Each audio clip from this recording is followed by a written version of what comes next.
Guys, আসসালামু আলাইকুম। আপনারা সবাই কেমন আছেন? আমি আলহামদুলিল্লাহ ভালো আছি। আমি আজকে কিছু কথা বলতে চাইছি কিছু বেঈমান পুরুষদের নিয়ে। পুরুষ কতটুকু জঘন্য, কতটুকু খারাপ, কতটুকু ছলনাময়, কতটুকু প্রতারক, কতটুকু বেঈমান তাদের ভিতরতে আছে।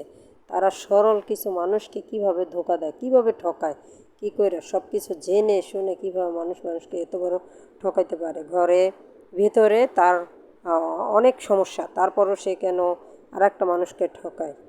দেখেন গাইস, জানি না কিভাবে আমার কথাগুলো আপনি নেবেন, আসলে না বললে নয়। কিছু কিছু পুরুষ আছে, সব পুরুষ না, কিছু কিছু পুরুষ আছে যে কিছু কিছু মানুষকে ব্যবহার করে, কিছু কিছু মানুষকে ব্যবহার করে তাদের স্বার্থের জন্য।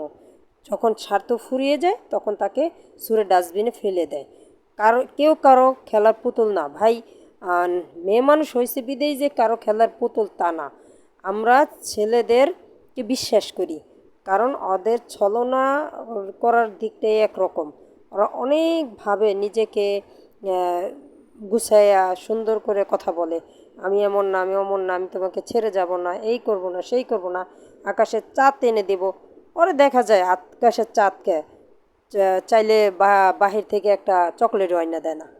হ্যাঁ, ওর এতটুকু খারাপ। আমি কথা বলতেছি জানি না আপনাদের কাছে কেমন লাগবে, কিন্তু একটা পুরুষ কতটুকু ছলনা করতে পারে।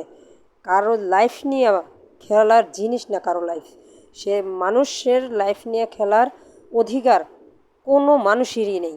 একটা মানুষের লাইফ অনেক মূল্য, একটা মানুষের জীবনের মূল্য অতি বেশি। মানুষ কেন সুইসাইড করে?